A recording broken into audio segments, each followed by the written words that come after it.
அனைவருக்கும் வணக்கம். 3ஆம் வகுப்பு தமிழ் பருவம் 1. இன்று நாம் பார்ப்பது நம் நினைவில் பாடத்தின் மீதி பகுதிகளை பார்ப்போம். தேவைப்படும் பொருள்களை உரிய இடத்தில் எடுத்து எழுதுக. இங்கே என்னென்ன பொருட்கள் கொடுத்துருக்காங்கன்னு முதல்ல படிச்சிருவோம். பாருங்க. சர்க்கரை, அடுப்பு, உணவு, உடைகள், பால், தண்ணீர், கிண்ணம், பற்பசை, தின்பண்டம், குவளை, தர்பூசணி, பல்துலக்கி, புத்தகம், கத்தி, தேயிலைத்தூள், போர்வை, எழுதுகோல், தீப்பெட்டி, சீப்பு, துண்டு, வடிகட்டி, பை. அப்போ கொடுத்துருக்கக்கூடிய இந்த பொருட்கள்லேருந்து பழச்சாறு தயாரிப்பதற்கு நமக்கு என்னென்ன பொருட்கள் வேணும்? அவங்க ஏற்கனவே என்ன கொடுத்துருக்காங்க? சர்க்கரை கொடுத்துருக்காங்க. வேறு என்னென்ன பொருட்கள் வேணும்? தர்பூசணி, தண்ணீர், கத்தி, கிண்ணம், இதெல்லாம் நமக்கு தேவைப்படும் இல்லையா? அதனை அங்கே எழுதுவோம். அடுத்து பாருங்கள். தேநீர் தயாரிப்பதற்கு வேறு என்னெல்லாம் வேணும்? தண்ணீர் அங்கே கொடுத்துட்டாங்க. வேறு என்ன வேணும் நமக்கு? பால், தீப்பெட்டி, குவளை, அடுப்பு, தேயிலைத்தூள், வடிகட்டி, இதெல்லாம் நமக்கு வேணும். அடுத்ததாக பள்ளி செல்வதற்கு எதெல்லாம் நமக்கு வேணும்? பை ஏற்கனவே கொடுத்துட்டாங்க. வேறு என்ன வேணும்? பள்ளி செல்வதற்கு நமக்கு உணவு, புத்தகம், எழுதுகோல், தின்பண்டம், இவையெல்லாம் நமக்கு தேவை. அதனை நாம் அங்கு எழுதுவோம். அடுத்ததாக சுற்றுலா செல்வதற்கு என்னென்ன பொருட்கள் வேண்டும் என்று பார்ப்போம். அங்கேயும் என்ன ஏற்கனவே கொடுத்துட்டாங்க? பை கொடுத்துட்டாங்க. வேறு என்னெல்லாம் வேணும் நமக்கு? துண்டு, உடைகள், பற்பசை, பல்துலக்கி, போர்வை, தின்பண்டம், இதெல்லாம் நமக்கு சுற்றுலா செல்வதற்கு வேண்டும். அதனை அங்கு எழுதுவோம். சொற்களை வண்ணமிட்டு எடுத்து எழுதுக. இங்கே பார்த்தீங்கன்னா ஒரு சொல்லிற்கு அவங்க ஏற்கனவே வண்ணமிட்டிருக்காங்க. இந்த சொல் அப்படின்னு பார்த்தீங்கன்னா குடம். மீதி சொற்களுக்கு நாம் வண்ணமிடுவோம். பாய், முறம், தெருவிளக்கு, நாற்காலி, பூட்டு, போர்வை, தலையணை, தொலைக்காட்சி, வீடு, மின்விசிறி.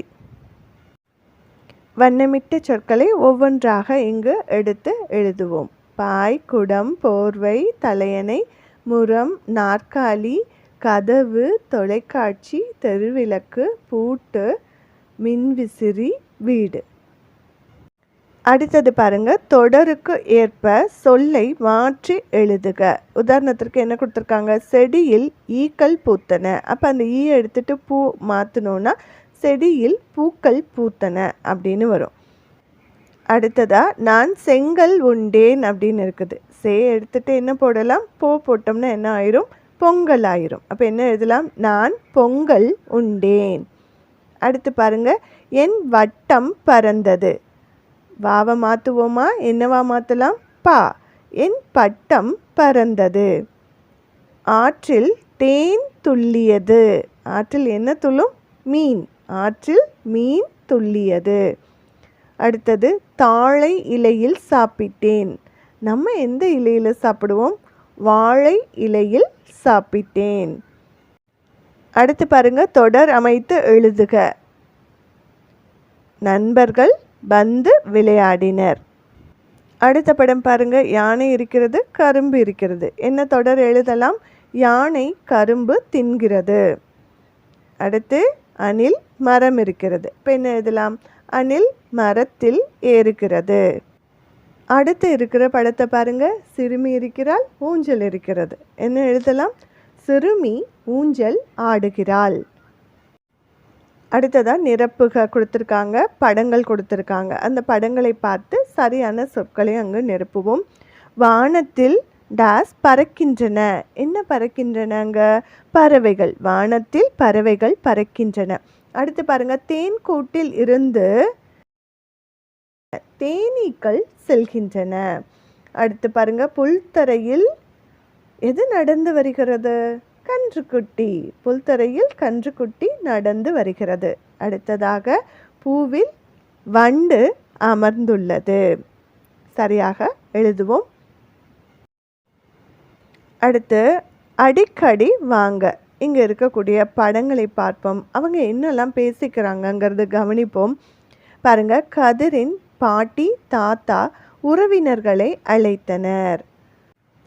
பாருங்க, தாத்தாவும் பாட்டியும் என்ன செய்கிறாங்க, அலைபேசியில் உறவினர்களை அழைக்கிறார்கள். எதற்காக? திருவிழாவிற்கு வாங்க அப்படின்னு தாத்தா கூப்பிடுறாரு.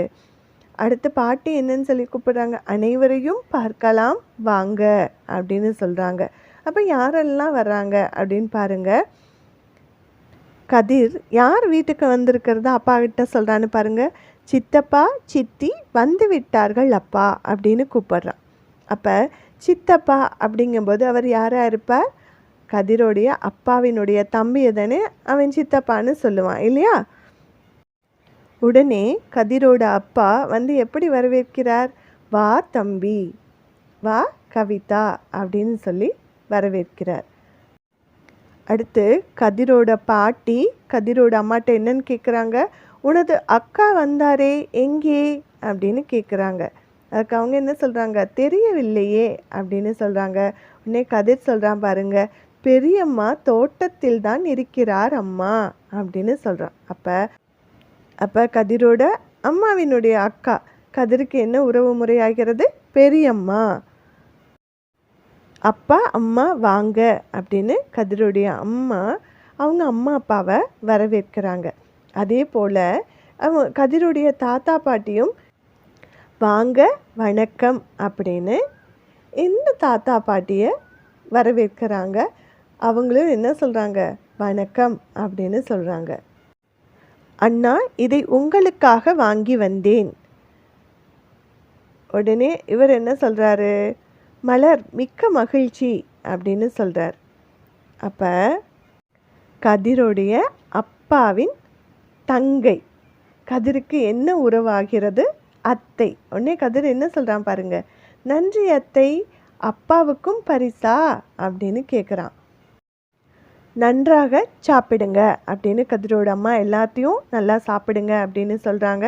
இப்போ கதிர் திடீர்னு அவனுக்கு ஒரு யோசனை வருது. என்ன சொல்கிறான், ஒளிப்படம் எடுக்கலாமே அப்படின்னு சொல்கிறான். இப்போ என்ன பண்ணிட்டாங்க, ஒளிப்படமும் எடுத்துட்டாங்க. ஒவ்வொருத்தரும் கதிருக்கு என்ன உறவு முறை அப்படிங்கிறதையும் கொடுத்துருக்காங்க. இங்கு நாம் கதிருக்கான உறவுகளை சரியாக எழுதுவோமா? அம்மாவின் அண்ணன் மாமா, இதே அம்மாவின் அக்கா பெரியம்மா, அப்பாவின் தம்பி சித்தப்பா, அப்பாவின் அண்ணன் பெரியப்பா, அம்மாவின் அம்மா பாட்டி, அம்மாவின் தங்கை சித்தி, அப்பாவின் தங்கை அத்தை. அடுத்ததாக கதையை வரிசைப்படுத்தி எழுதுக. குருவி பருத்தி செடியிடம் பஞ்சு கேட்டது. குருவி குஞ்சுகள் குளிரில் நடுங்கின. ஒரு நாள் பனி அதிகமாக இருந்தது. குஞ்சுகள் மகிழ்ந்து தூங்கின. குருவி மெத்தை செய்தது. பருத்தி செடி பஞ்சு தந்தது. நாம் சரியாக வரிசைப்படுத்தி எழுதுவோமா? ஒரு நாள் பனி அதிகமாக இருந்தது. குருவி குஞ்சுகள் குளிரில் நடுங்கின. குருவி பருத்தி செடியிடம் பஞ்சு கேட்டது. பருத்தி செடி பஞ்சு தந்தது. குருவி மெத்தை செய்தது. குஞ்சுகள் மகிழ்ந்து தூங்கின. சரி எனில் பச்சை வண்ணமும் தவறு எனில் சிவப்பு வண்ணமும் எடுக்க அப்படின்னு சொல்லியிருக்காங்க. பாருங்கள், பிறரை ஏளனம் செய்யலாமா? செய்யக்கூடாது தானே, அதனால் அதற்கு சிவப்பு வண்ணம் தீட்டுவோம். அடுத்து பாருங்கள், தவறு என்று உணர்ந்தால் மன்னிப்பு கேட்கலாமா? கட்டாயம் நம்ம தப்பு செஞ்சிட்டோன்னா என்ன கேட்கணும்? மன்னிப்பு கேட்கணும். அப்போ அதற்கு என்ன வண்ணம் தீட்டலாம்? பச்சை வண்ணம் தீட்டலாம். அடுத்து பாருங்கள், தவறு செய்வதை சுட்டி காட்டலாமா? கண்டிப்பாக ஒருத்தவங்க தப்பு செய்கிறாங்கன்னா அதை சுட்டி காட்டலாம், அது சரிதான். அதற்கு பச்சை வண்ணம் தீட்டுவோம். அடுத்தது, நான் கற்றவை பொருள் உணர்ந்து சொற்களை படிக்க முடியும். உங்களால் முடியும் தானே? சரி குறி போட்டுட்டு வண்ணமிடுங்கள். மொழி விளையாட்டுகளில் ஈடுபட முடியும், அதுவும் செய்ய முடியும். சரின்னு டிக் போடுங்க, வண்ணமிடுங்க. உறவு முறைகளை அறிந்து பயன்படுத்த முடியும். நம்ம இப்போ தானே உறவு முறைகளை பார்த்தோம் இல்லையா? நமக்கு பயன்படுத்த தெரியும் தானே சரியாக. அங்கே சரி குறியீடு போடுங்க, வண்ணமிடுங்கள். நானும் படிப்பேன், வண்ணமிடுவேன். இங்கே கொடுத்துருக்கக்கூடிய எழுத்துக்களை சரியாக படியுங்கள். கொடுத்துருக்கக்கூடிய படங்களுக்கு வண்ணம் தீட்டுங்கள். முதல்ல பார்த்திங்கன்னா உயிரெழுத்துக்கள் 12 கொடுத்துருக்காங்க. மேலிருந்து கீழே பார்த்திங்கன்னா அ ஆ இ ஈ வரிசையாக உயிரெழுத்துக்கள் 12 கொடுத்துருக்காங்க. இங்கே பார்த்திங்கன்னா அதை இடம் மாறி மாறி கொடுத்துருக்காங்க. எப்படி கொடுத்தாலும் உங்களுக்கு அதை படிக்க தெரியணும். இப்போ இதில் பார்த்திங்கன்னா அ உ ஐ ஏ இ ஆ ஔ ஒ ஊ ஓ ஈ ஏ. அதே போல் தான் மெய்யெழுத்துக்கள் 18 மேலேருந்து கீழ் நோக்கி வரிசையாக கொடுத்துருக்காங்க. இங்கே பார்த்திங்கன்னா அந்த எழுத்துக்களை மாற்றி மாற்றி கொடுத்துருக்காங்க. எந்த எழுத்து விரல் வச்சு கேட்டாலும் நீங்கள் அந்த எழுத்தை சரியாக சொல்ல தெரியணும். அதே போல் இங்கே 2 எழுத்துக்களை ஒன்றாக சேர்த்து சொற்கள் உருவாக்கியிருக்காங்க. அதையும் எழுத்துக்கூட்டி படியுங்கள். உ இன் உன், ஏ இன் என், ஊ இர் ஊர், ஏ இல் எல், ஆ இம் ஆம், உ இன் உன், ஏ இன் என், ஏ இர் ஏர், ஏ இன் ஏன், ஓ இர் ஓர். அதே போல் கீழே உள்ள சொற்றொடர்களையும் படியுங்கள். உன் ஊர், என் ஏர், எல் உன், ஓர் என், ஊர் ஊர் உன் ஊர், ஏர் ஏர் என் ஏர், உன் உன் எல் உன். அடுத்ததா கண்டுபிடி கண்டுபிடி. இது சலீமோட பொம்மை கடை. இந்த பொம்மை கடையில் என்னெல்லாம் பொம்மைகள் இருக்குது அப்படின்னு சரியாக பாருங்கள். இப்போ அதை வாங்கிறதுக்காக ஒரு பொண்ணு வரா.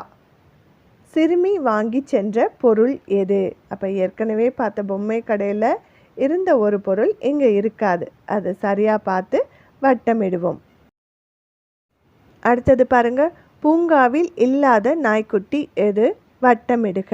ஒவ்வொரு நாய்க்குட்டியாக பார்த்துட்டே வாங்க, சரியாக கண்டுபிடிங்க. பூங்காவில் இல்லாத நாய்க்குட்டி எதுன்னு வட்டமிடுங்க.